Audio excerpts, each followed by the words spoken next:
In the year 2055, Earth's population has surged, leading to a complete collapse of the ecosystem. Survivors proposed a plan to terraform Mars to sustain human life. They sent probes carrying algae to Mars, hoping the algae would grow and release oxygen. 20 years passed, and an atmosphere successfully formed on Mars. However, just as people were preparing to move to Mars, they discovered that the oxygen levels were starting to decline. To solve the mystery of the disappearing oxygen, scientists dispatched engineers to investigate. Each of them is a leader in the scientific community, and they are also equipped with an intelligent robot dog. The dog was powered by a helium atom battery, with a sharp vision system capable of tracking 6 targets simultaneously. Under Gallagher's instructions, it could switch to attack mode in an instant, moving as fast as lightning. Once ready, the spaceship departed from the space station and, after a 180-day journey, reached Mars orbit. According to the plan, they would use a lander to reach the already established Mars base.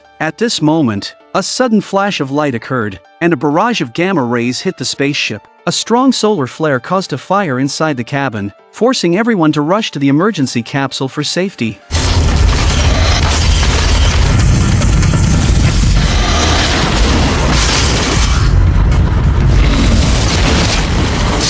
Fortunately, the flare lasted only a moment, but the interior of the ship was severely damaged and could crash into Mars at any time. The automatic detachment system was destroyed by the electromagnetic interference. To complete their mission, everyone quickly put on their gear and headed to the lander, while Bowman stayed behind to manually assist with the detachment. As the separation device activated, the lander carrying the team shot toward Mars. Meanwhile, the mothership's alarms blared continuously, and the centrifugal gravity system failed. Liquid started flooding the cabin, igniting several fires. Bowman hurried to extinguish the flames, but the standard fire extinguishers were useless in zero gravity. With 80% of the cabin on fire, Bowman decided to take a bold risk, securing herself in a spacesuit and opening the hatch to release oxygen. The flames were sucked into space, roaring past Bowman like a beast. Once the flames were gone, Bowman closed the hatch. However, the ship now had no oxygen, so Bowman quickly worked on repairs. Soon,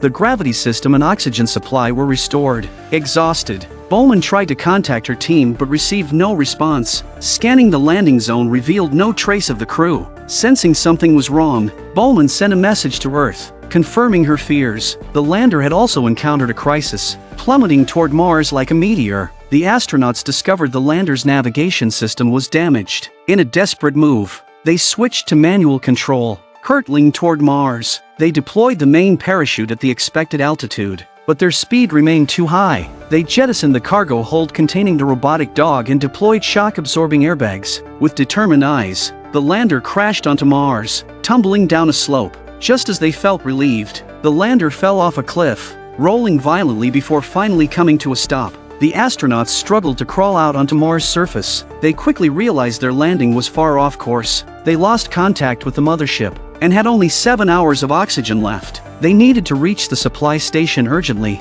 but the elderly scientist couldn't walk. Tests showed his spleen was ruptured from the landing, and he decided to stay behind to avoid slowing them down. Though they were reluctant, the team pressed on with their mission. As they trekked through the desolate landscape, they found it eerie that 20 years of algae planting had left no trace. Puzzled, they continued their journey. After hours of travel, they reached the supply station, only to find it in ruins, unable to withstand the Martian storms. With no supplies and only 10 minutes of oxygen left, they sat down in despair. Pettengill, refusing to give up, blamed the pilot for the crash. During the argument, Pettengill accidentally pushed the pilot off a cliff, then returned alone, claiming the pilot had taken his own life in despair. The remaining 2 suspected something was off, but there was no time to debate. As time ticked away, Gallagher was the first to collapse from lack of oxygen, and the other 2 counted down their final moments. In a desperate act, Gallagher instinctively removed his helmet, shocked to find he could breathe on Mars. The other 2 quickly followed suit, breathing in the Martian air. Though they couldn't understand it,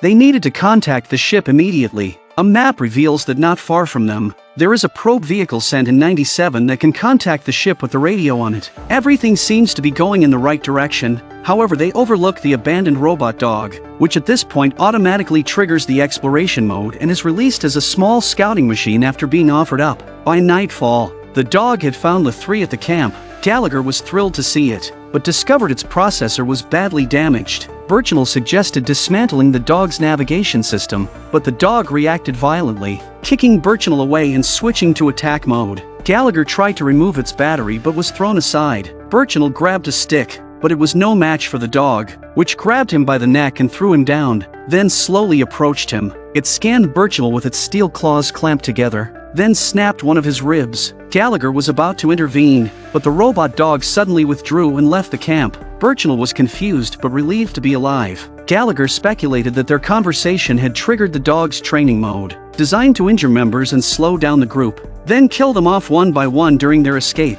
The three felt a renewed sense of urgency and continued their journey. At dawn, they found the wreck of the Mars rover and dismantled its radio. After some modifications, they created a makeshift signal transmitter, but their attempts to send a message seemed futile. With no response, just as Gallagher was about to give up, he heard Bowman's reply. At this point, Bowman was very happy to know that they were still alive. And then they both told each other what had happened to them. Learning everything, Bowman immediately searches for a way out, and soon after Earth sends a rescue plan. The plan required the three of them to walk 100 kilometers to find a Mars probe from 30 years ago. The difficulty, however, was that the spacecraft could not remain in orbit for long, so they were left with only 19 hours. Time was tight, and the three set off immediately. Their escape wouldn't be easy, as the robotic dog was hot on their trail, and a Martian storm was forming rapidly. A robotic dog pressed against the wind but soon had to huddle by a cliff, watching the astronauts in a cave. Inside the cave, Gallagher revealed a grim truth. The return capsule could only seat two. He insisted Birchnell and the other astronaut leave while he distracted the dog.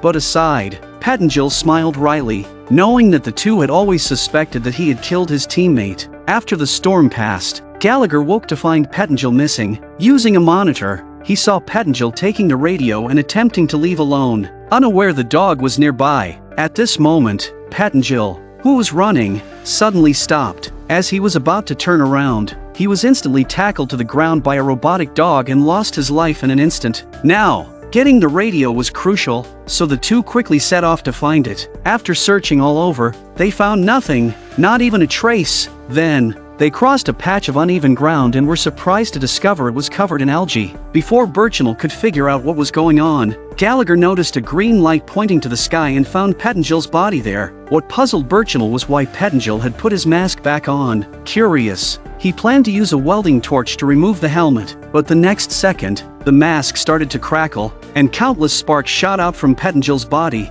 making Birchnell retreat in shock. At this moment, he noticed some bugs on the ground and guessed they were some kind of nematodes. Excited, he took out a sample collector, believing that bringing them back could change Earth's environment. The evidence indicated that the nematodes consumed algae and released oxygen. The two then continued their journey, following directions that said they just needed to pass through the algae ahead to reach the return capsule. But then, Birchnell had an accident. Continuous walking caused an old injury to flare up, and his dripping blood immediately attracted countless worms. As the nematodes gathered more and more, Birchnell knew he had no chance of escape. He decisively threw his oxygen backpack to Gallagher, telling him to take the nematode samples back to Earth. Then he threw his lit welding torch down, causing flames to spread rapidly, shaking the entire Mars landscape. Meanwhile, Bowman on the spaceship noticed the anomaly and immediately contacted Gallagher, but by this time, the oxygen around Gallagher had been depleted. Delirious, he plans to give up until he hears Bowman's pep talk,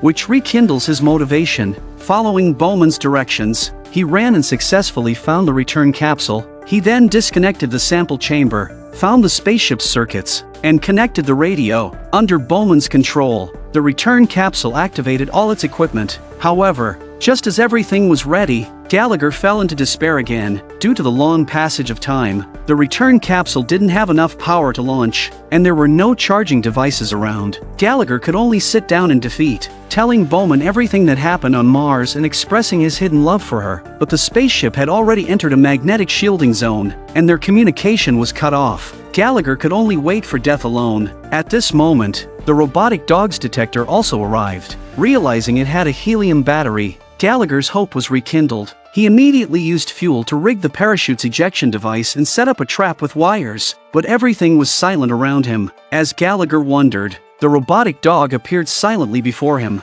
After scanning, it prepared to strike. But everything went according to Gallagher's plan. The robotic dog was ejected, and Gallagher quickly ignited the parachute, causing a fierce fire that short-circuited the robotic dog. Unwilling to give up, the robotic dog tried to initiate its self-destruct program, but Gallagher successfully removed its battery just in time. The next moment, the detector crashed into the robotic dog.